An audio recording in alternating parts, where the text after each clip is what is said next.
Hello, everyone. How are you doing? And welcome to another episode of the Dr. Will Show, where I interview educators and entrepreneurs on leveling up. Each episode, I interview someone dope, and we just have a conversation on what it means to live your best life. Today with me is Kendra Elaine, who came on my radar on LinkedIn because she has been doing a lot of videos. And I'm looking at them and I'm like, these are really nice. Well, let me check out Twitter and let me go to YouTube. And then I went to her site, and that's okay. All right, let's see if she'll come on the show and really talk about some things that are dealing with career and what we really want out of life.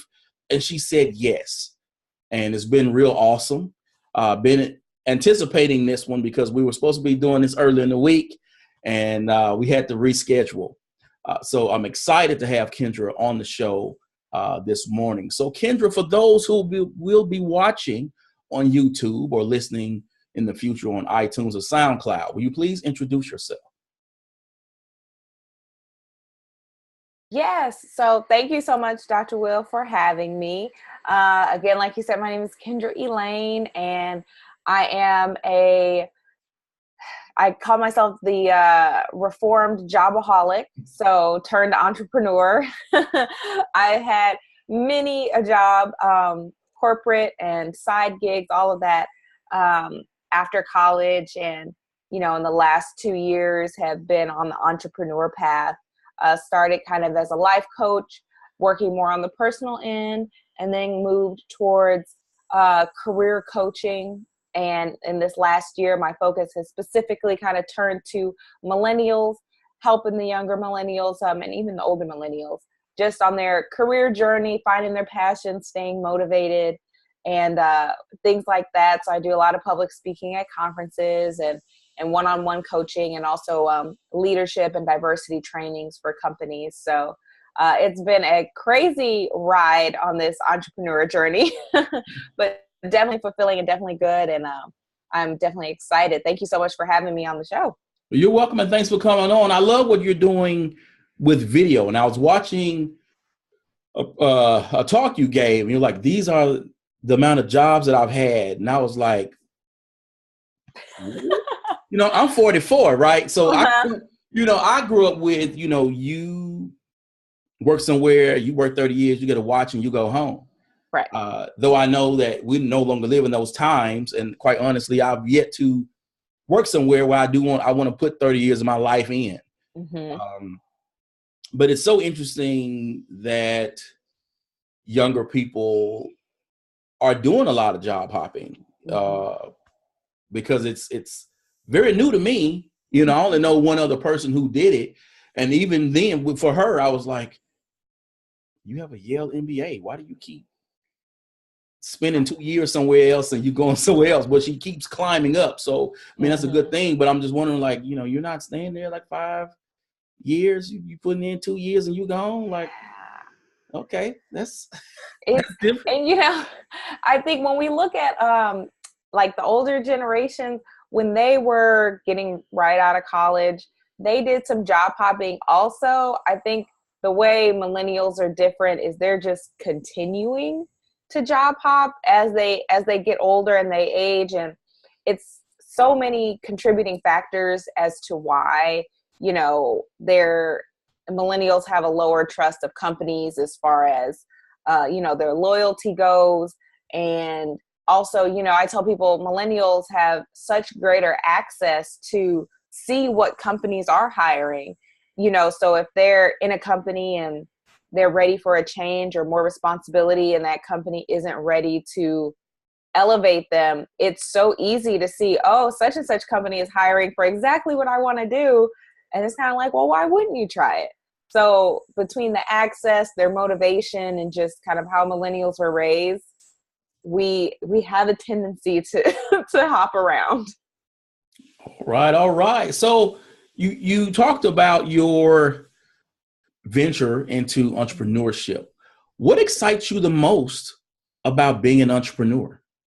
So many things. I think what attracted me to being an entrepreneur is definitely managing my own schedule and the kind of freedom it gives you to decide when and where, you're going to do things. And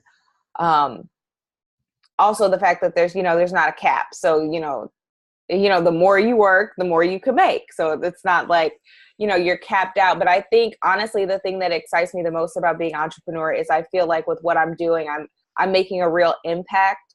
Like I'm really able to see the effect that I have on other people, or see the effect that I have, on a group or something like that. And being able to like see my purpose, like actualize and actually see, results, or feel like I'm contributing to people, I think is what excites me the most.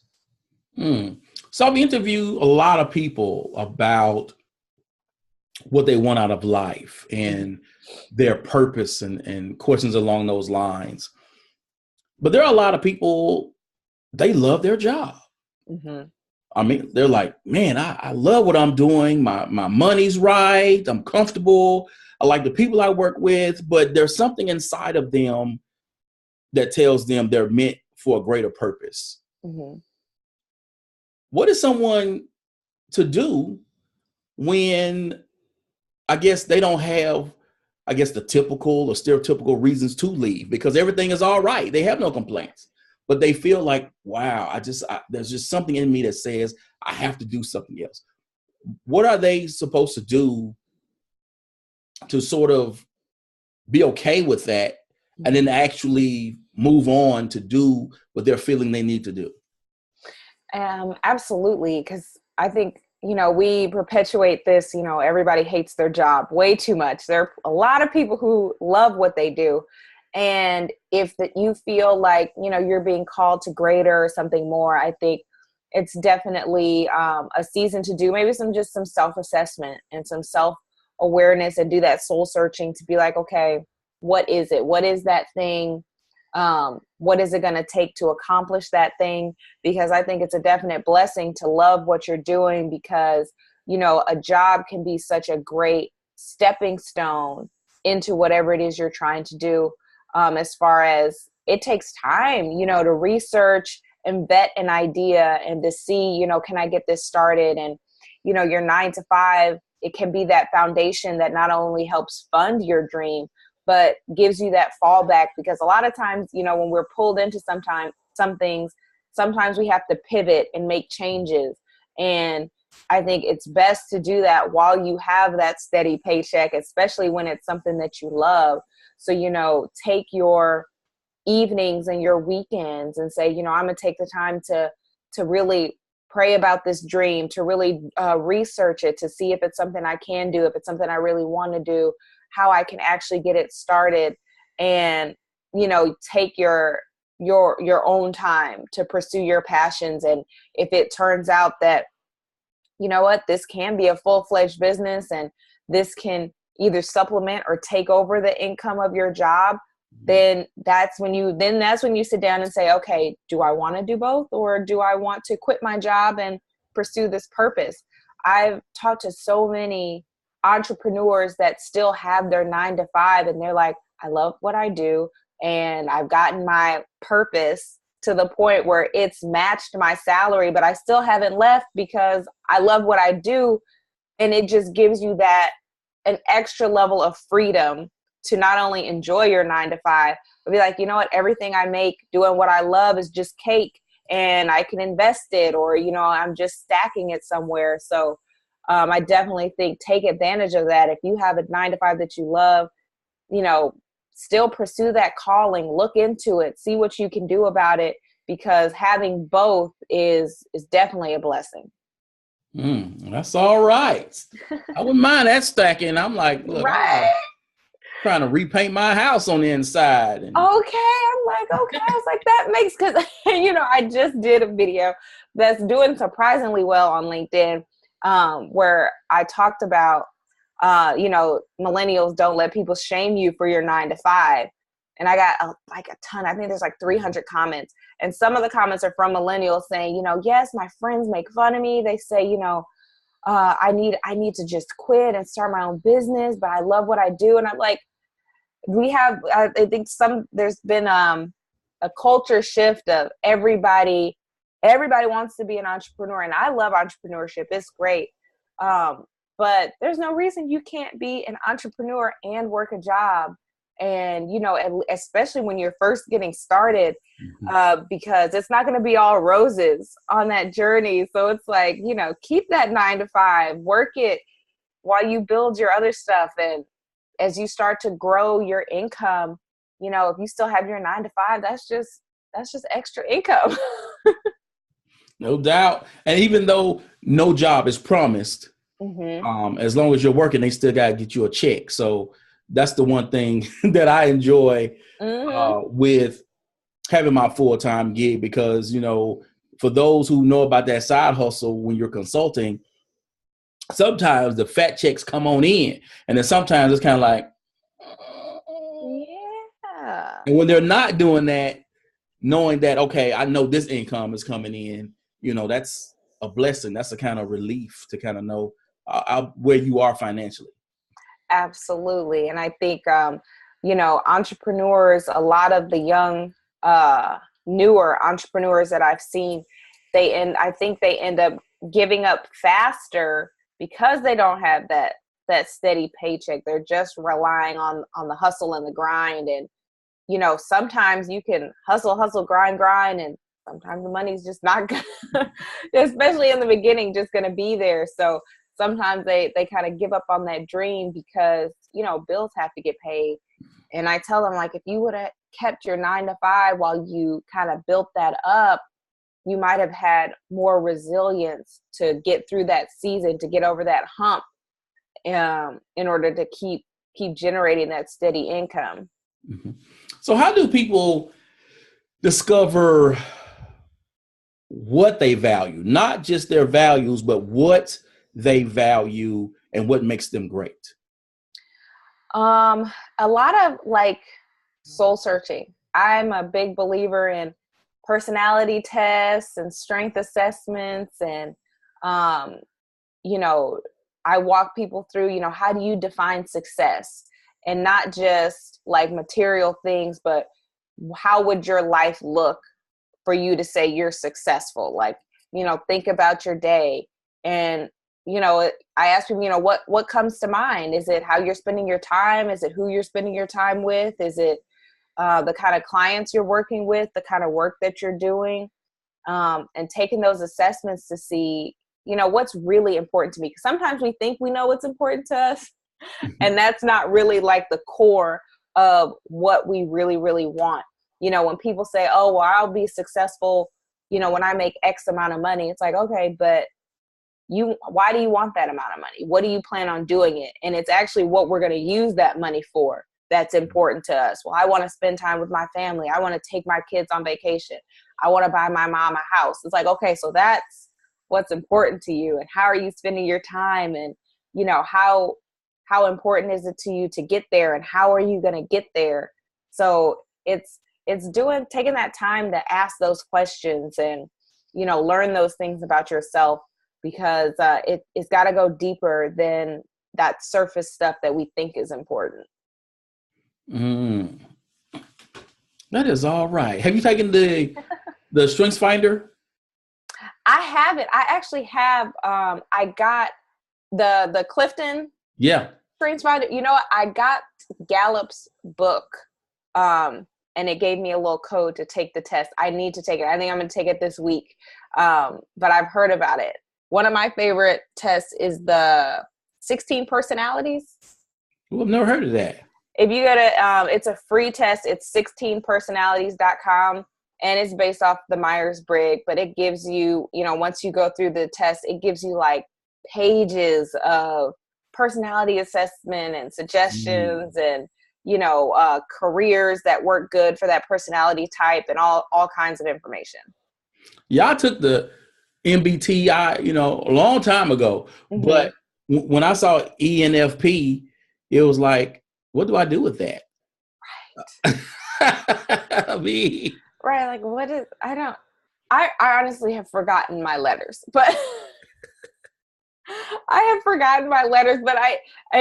kind of like, well, what do I do with that? That's what I liked about the 16 personalities website, because it gives you a lot more information, I think, but it is still, it's kind of like, well, I mean, what does that mean for, like, how do I apply that to my life? Yes. There are a lot of folks out there, career coaches, entrepreneurs, who really talk about niching down. And I understand the reason to be focused. I understand the reason to have something where people can identify you as an expert, where if someone is looking for something and they say, hey, Kendra, I'm looking for this, you can go, hey, Terry is amazing at that. So I get that, but how can someone niche down without actually being defined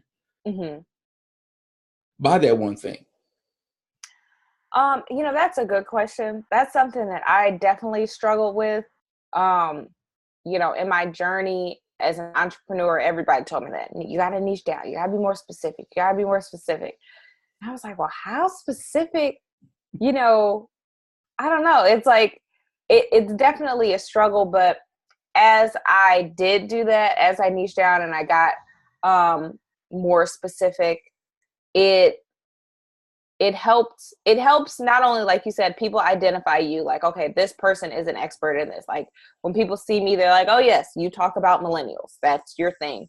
And even though I get invited to speak about other things, people know that that's my main focus and that's what I do.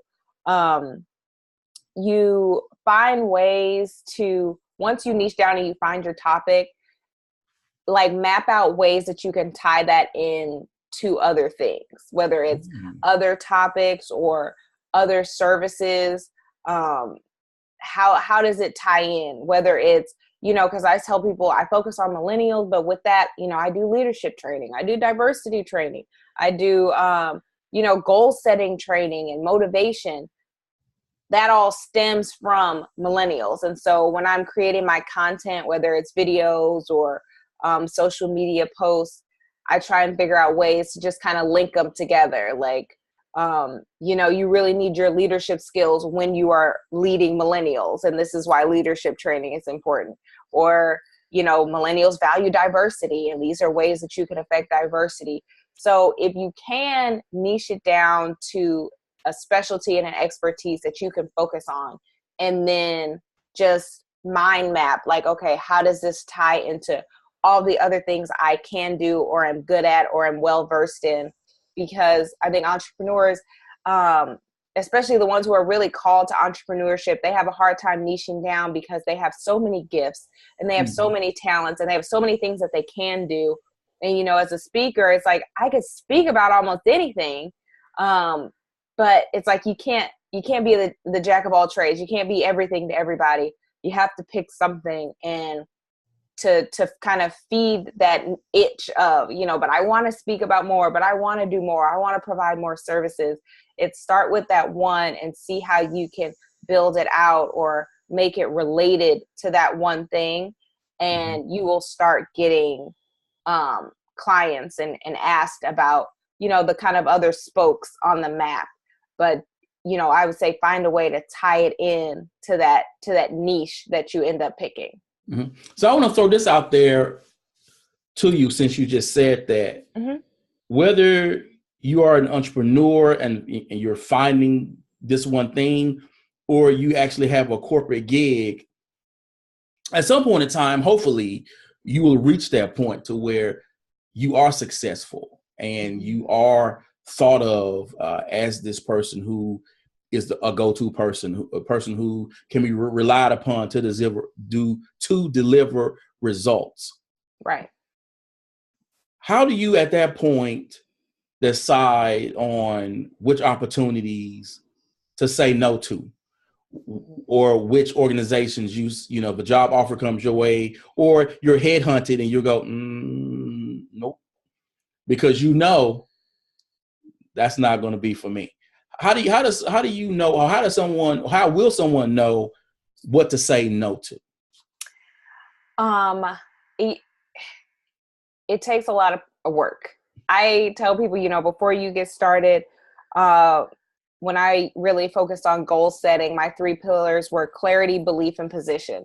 So you have to get really, really clear on what your purpose is, what your mission is, what your niche is, and ultimately what your goals are, because opportunities will come out the woodworks. And some of them oftentimes are just distractions, honestly, try to just take you out of the way. So you have to have that clarity of where you're trying to go, what you're trying to accomplish, because you're going to have to say no to some things. And I say the way you decide on whether you say no to something, if it's out of alignment completely with your focus, your niche, the goals that you're trying to accomplish, then you would need to say no to those. Like if you pick a niche and somebody offers you, a job or a gig, and it's completely outside of the scope of what you're trying to build your name as, sometimes you have to pass on those things, especially starting out when you're trying to build your name and you want to be known for this, and somebody asks you to do this. Sometimes you have to say no, because that's going to cause confusion, especially if you'll be posting that on your social media and putting it on your website. It's like, that's going to cause confusion as far as what you do. Mm-hmm. So it's like you want to say no to things that are outside of your ultimate goal. I know for me, I recently interviewed for a position. I was contacted about a job. I've been, an entrepreneur for the last 2 years, and I was contacted about getting back into corporate. And I told them, I was like, well, I really hadn't been considering getting back into corporate, but it depends on the company and the position.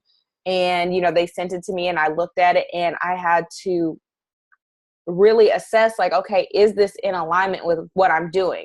And it happens to be so that it is in alignment with what I'm doing. It's in alignment with my skills, with what I talk about, with ultimately where I'm trying to go in my career, that it's on that path. So I was like, okay, yes, I will consider this. I'd, like to discuss it further.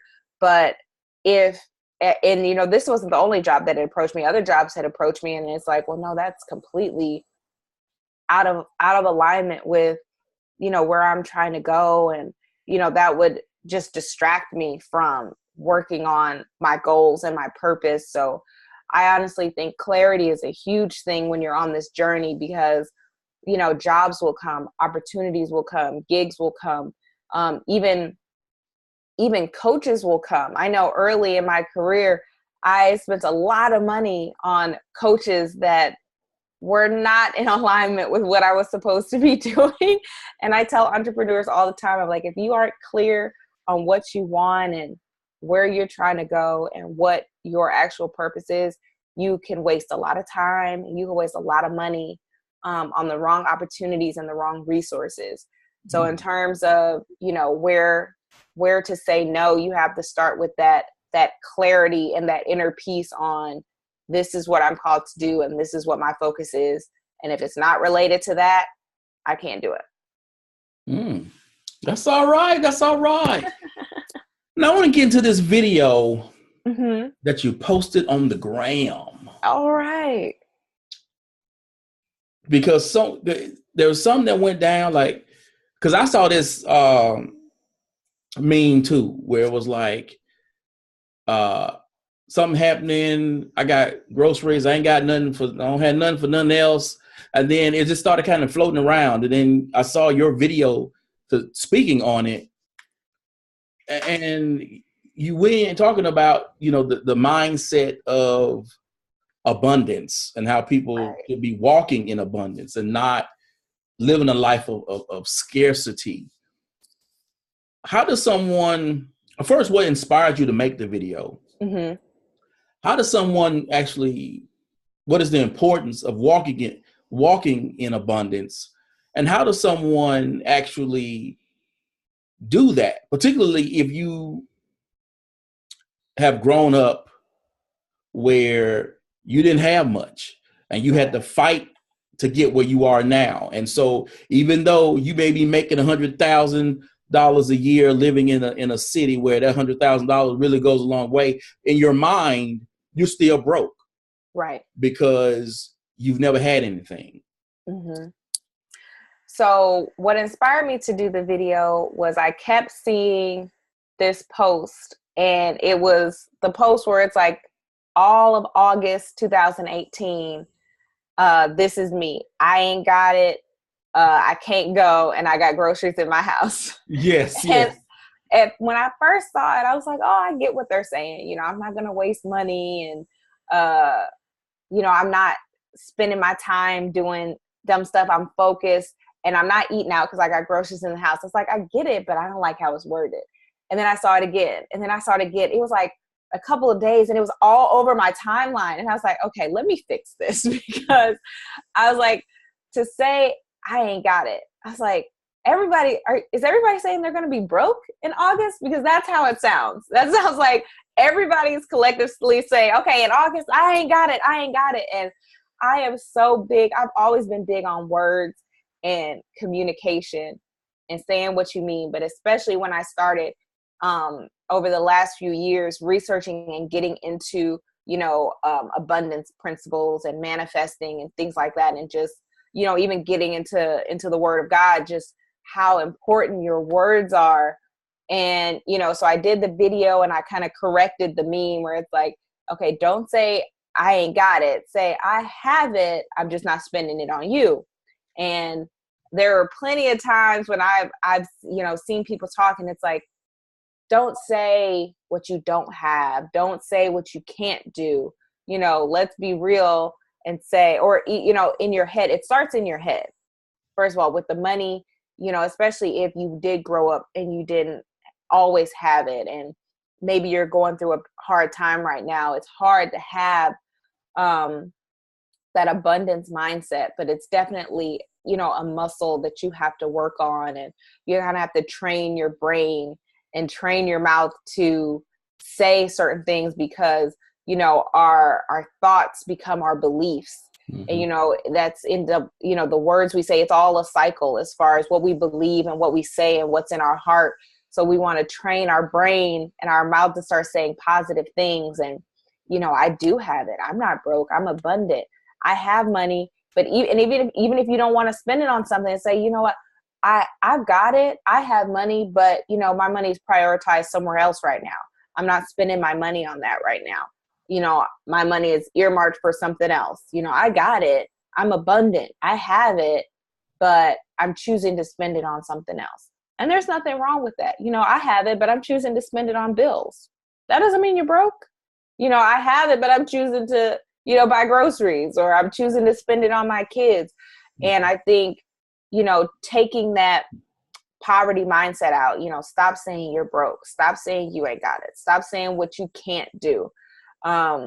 Is so important to get the wheels turning as far as, you know, not only bringing abundance into your life, but just logically bringing those ideas on how to get money into your life. You know, when you start speaking more positively, you attract, and you know, the law of attraction, when people say, you know, oh, when you speak more positively, positive things come to you. And, you know, when you're a positive person, good things come. And I think people think that it's all, you know, like flowery and magic. But if you really think about it, when you're a more happy, positive person, it's not necessarily that more positive things come to you and they wouldn't have come before. It's that because you're in a positive space, you notice those things. Like when you're miserable, you will see more and more things to make you more miserable. You will just get irritated every step of the way. Whereas if you go and you're like, I'm going to have a good day today. I'm abundant. I'm, you know, I everything's going right. I'm thankful for this job. I'm thankful for this opportunity. You're going to go and you're going to start to see things differently, and positive things are going to show up because you have that positive mindset. And, you know, when I tell people when it comes to money, I'm like, wake up in the morning and say, I'm abundant. You know, money comes to me. Money flows to me. Everything that I put out comes back to me tenfold. And when you go out there and you have that mindset, you will start to see opportunities for you to make money, or opportunities for you to be abundant, or you'll see how abundant you actually are when you start, you know, making a gratitude list and counting all your blessings. Like, look at all the stuff that I have. Look at all that I have. And when you're appreciative of what you have, it's like, that's how, you know, you get set up to get more and more things. Mm-hmm. And it's definitely a muscle that has to be worked on, because I know it's difficult. You know, I've gone through difficult times, and it's like I'm sitting there trying to tell myself, it's okay. It's going to be okay. I've got it, you know, and you feel like you're lying to yourself, but you have to, like, you know, push through those moments and just keep telling yourself, you know, I'm here for a reason. And, you know, some of, like, the millennials that I work with, when they're like, Kendra, I'm frustrated, I'm not motivated at my job. It's like, but, you know, your job is covering you right now. And, you know, use this as a stepping stone. You know, it's covering you while you figure out what you want to do. And if you go into work every day like, oh, I'm so sick of this job, I'm so ready to go, everything's going to get on your nerves. You know, every little thing is going to get on your nerves. But if you go in and you're like, you know what, thank you for this job. This job is paying my bills while I'm figuring out what I want to do. This job is introducing me to the right connections. This job is giving me the skills that I need to be an entrepreneur and start that business. This job is, you know, giving me a computer to use, and, you know, I'm able to do stuff on my break. Like, thank you for this job. I'm so excited to use this time and make this money for what I need to do. You're going to go and your attitude's going to be different. You know, how you respond to people is going to be different. And you never know, just that energy, you know, that's how you can attract the promotion. That's how you can attract the energy from a manager. You know, that's just how you see different. You'll be able to see different opportunities because your attitude is different and you're looking at things differently, and people will start to see you differently.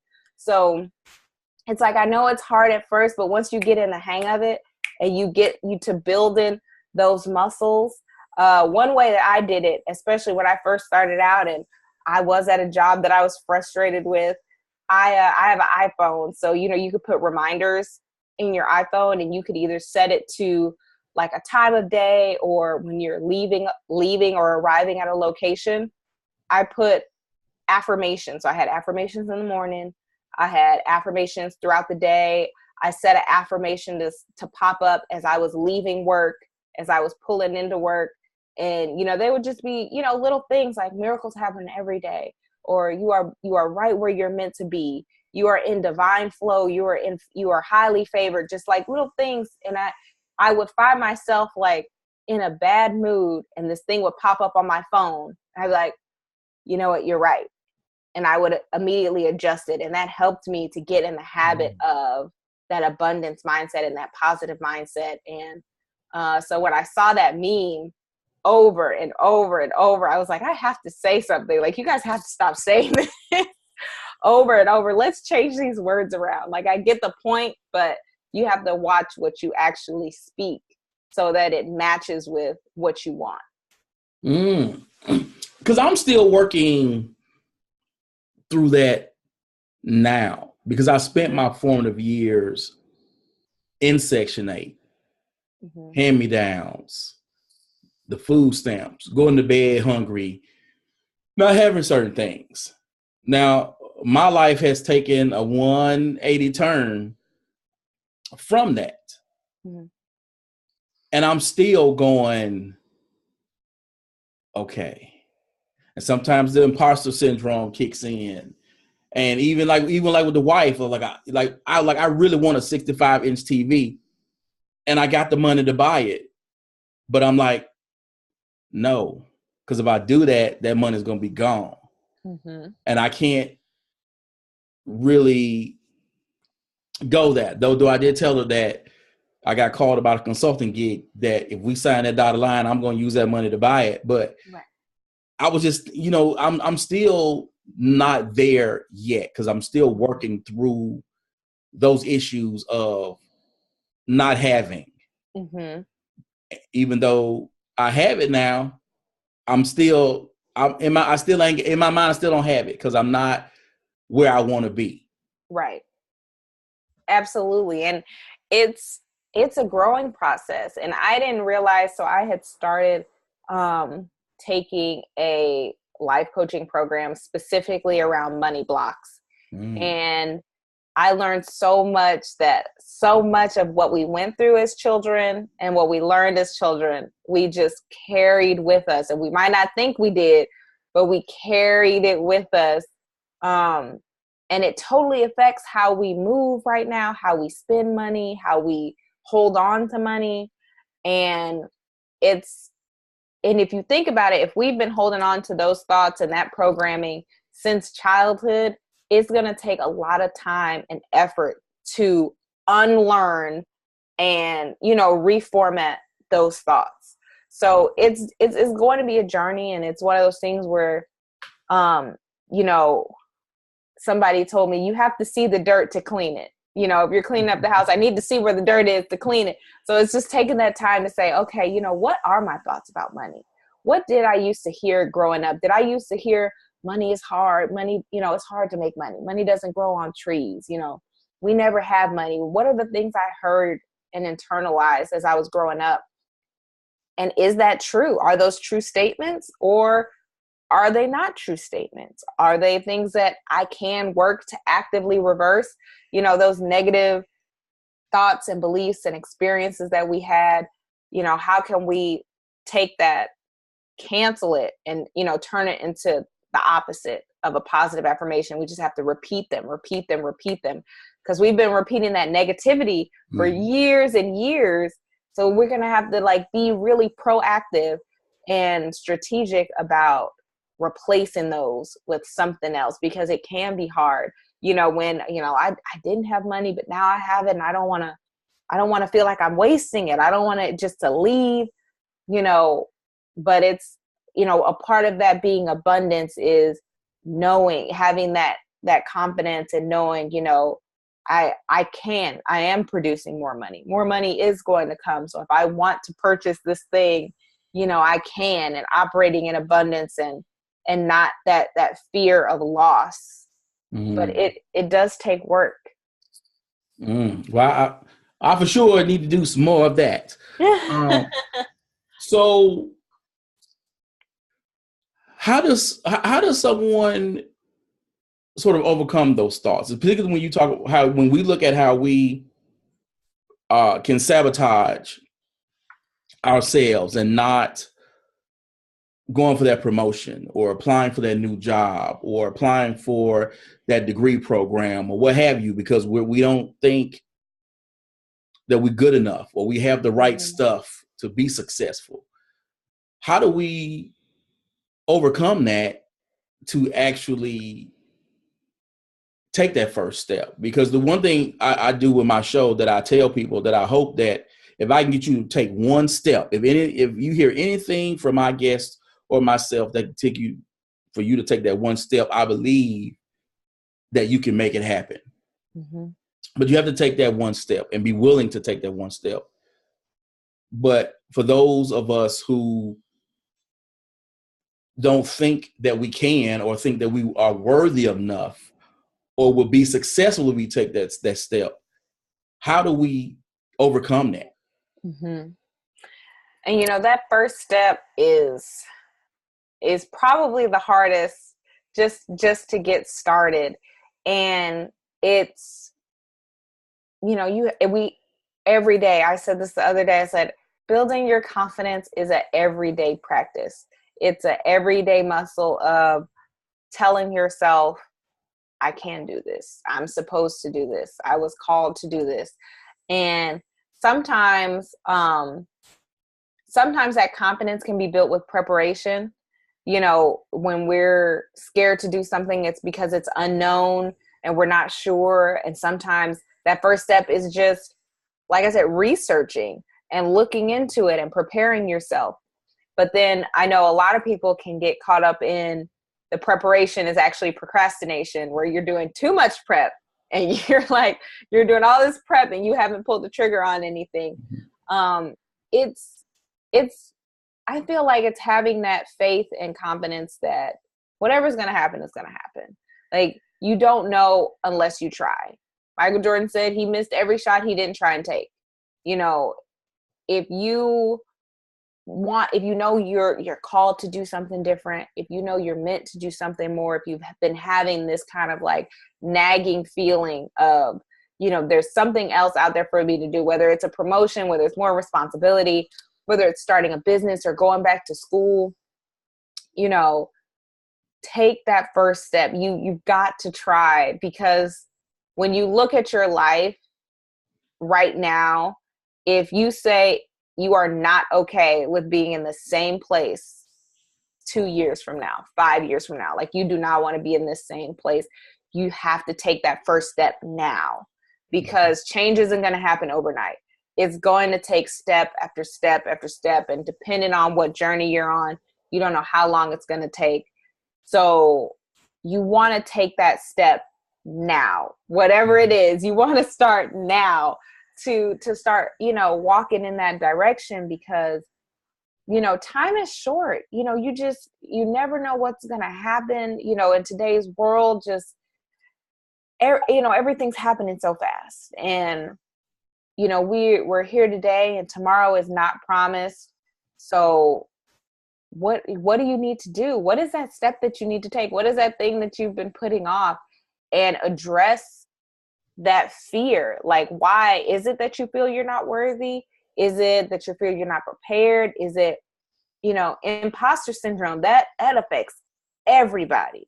I mean, so many of us are in positions or in things that we feel like, oh God, there's somebody who's going to realize I just am not supposed to be here. Like, what am I doing here? But oftentimes we're called for greater than we think. And so even though we feel like an imposter, you're there, you're in position. You were put there for a reason. You were called for a reason. And, I'm a believer, we're not given, more than we can handle, and we're not put into things that we can't overcome. So it's just telling yourself, and, I'm not an imposter. I'm meant to be here. I'm called to be here. I'm going to figure it out. I'm going to work it out. I'm here because I can do it. And I'm going to take this next step because I deserve it. I was created to be abundant. I was created to be amazing and, to do these things. And it can be different. That first step is probably the hardest step, because once you get going, it's a little bit easier. But I say, take a breath, do some research and some prep, and then just take that step. Put your name out there. Put whatever it is, put the resume out there. Throw your name in the hat for the promotion. Step out and try and get that loan for that business or whatever it is you're trying to do. It's so important to just get going. Mm-hmm. So I want to talk to you about video, because you're killing it. Oh, thanks. You're welcome. Whether it's the gram, you got your LinkedIn going on. Mm-hmm. What drew you to video? And how are you using video to position yourself as a thought leader?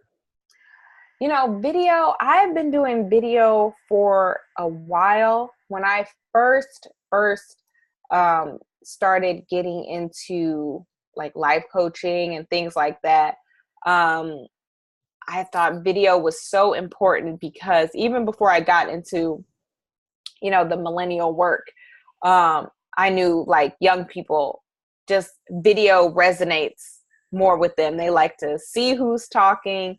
They like to, get a vibe of you as a person, and you can do that on video. You can't really do that with, you can do that with blog posts, but not everybody, wants to, read a huge long blog post and, they don't always get the full gist of your personality and who you are with that. So I started off with video, and, it took me a second to get fully comfortable just talking to a camera. But I found it to be the most effective as far as connecting with people. And so I've really been using that, and especially with Instagram, and I've been having a lot of success with my LinkedIn videos. You choosing the right, format or techniques and the right length has been really beneficial as far as what I've been doing.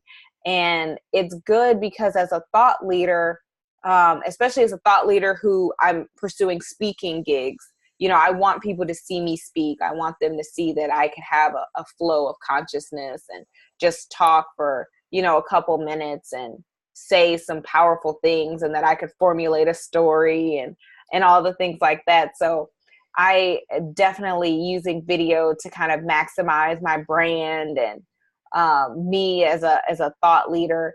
And it's been going good. It's been going good. I really, I enjoy doing and utilizing videos.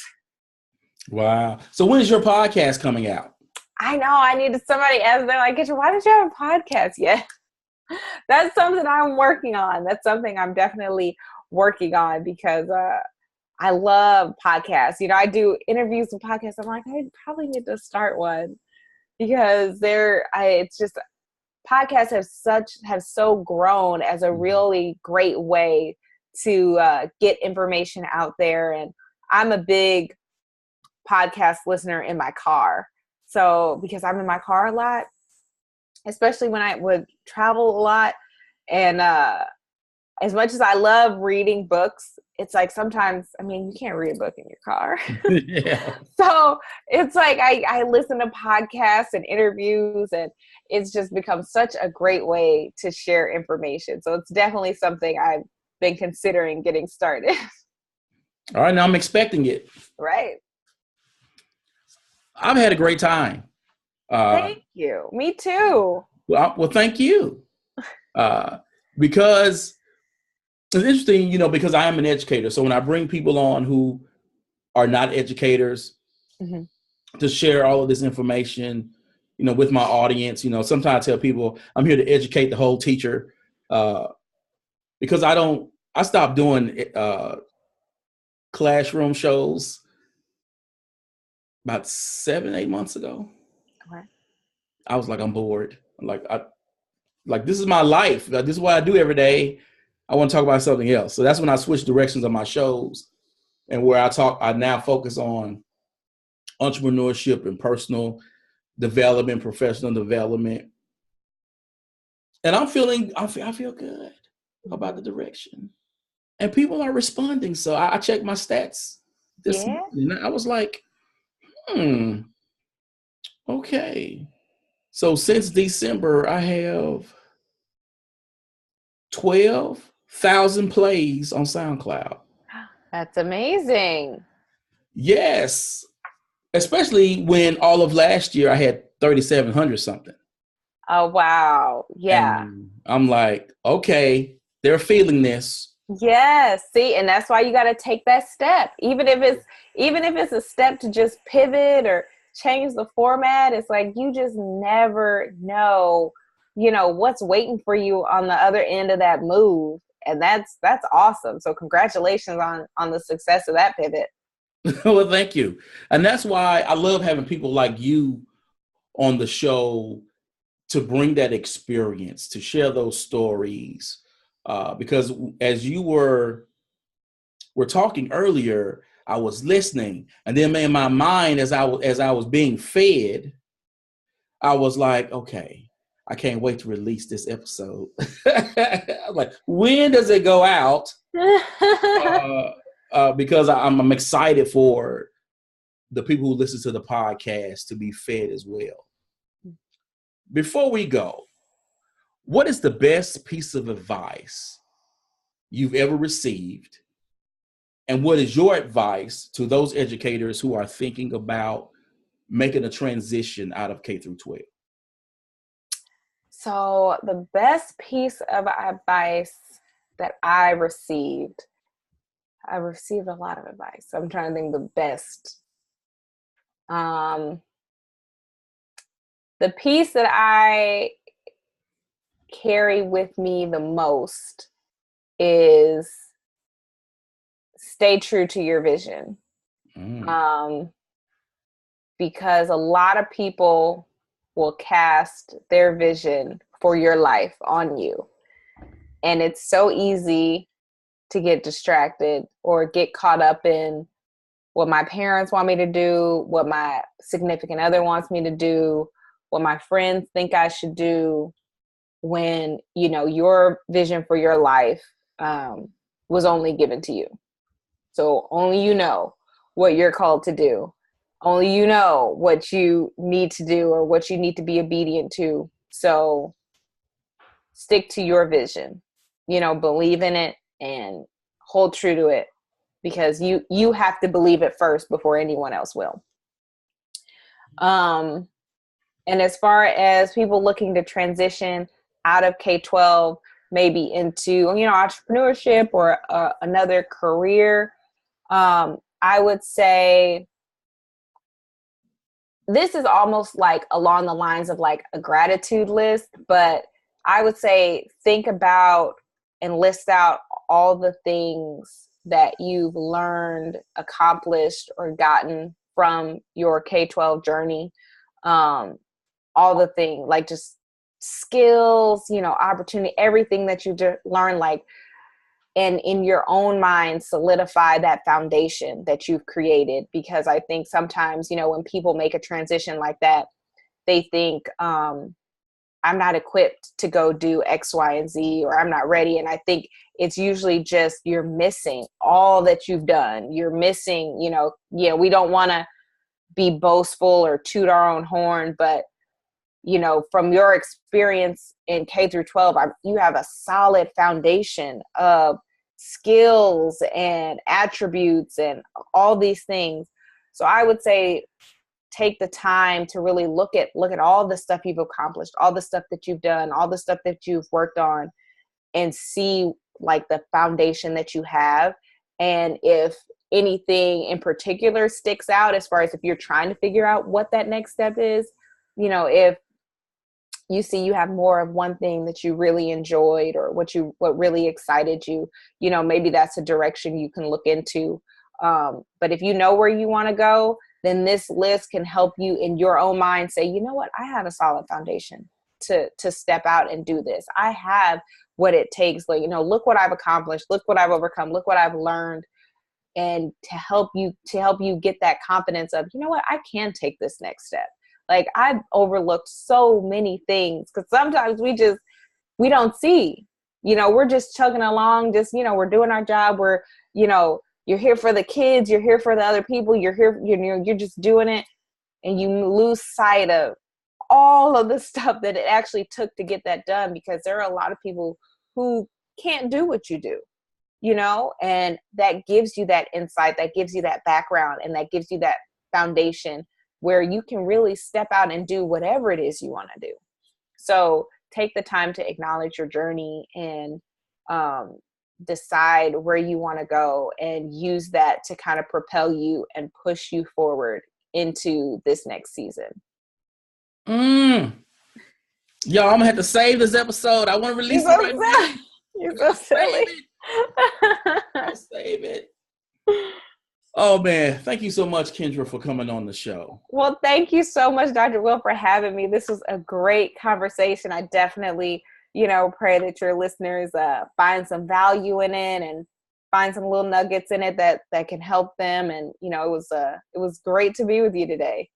Thank you. Thank you. Same here. Now, people, you know how I do this. The video cast will be going up on YouTube. I need you to subscribe, leave me some comments.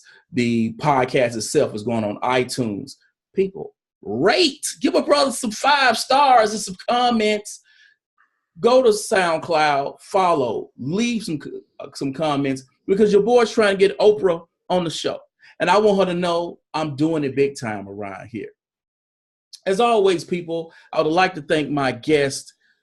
Be sure when I drop this episode, there are going to be links to be able to connect with her on social media. And then you can learn more about what she's doing. As always, people, invest in you. EDU. Peace.